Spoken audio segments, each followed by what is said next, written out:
Welcome to the Tech Egg. Don't get scrambled. Enjoy the video. You start by setting the grip and wrist so flight becomes controllable.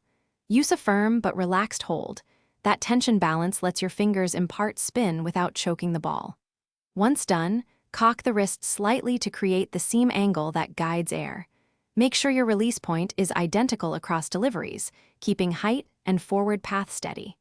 This first step establishes repeatable aerodynamics, so practice short reps focusing on the same contact and wrist snap until it feels automatic. Now you develop the flight by manipulating spin axis, revolutions, and speed together.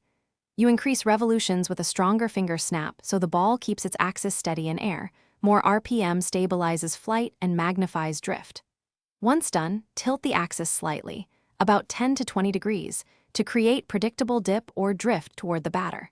Make sure to reduce speed modestly, roughly 8 to 12%, to give air time to act. Practice adjusting one variable at a time to learn cause and effect.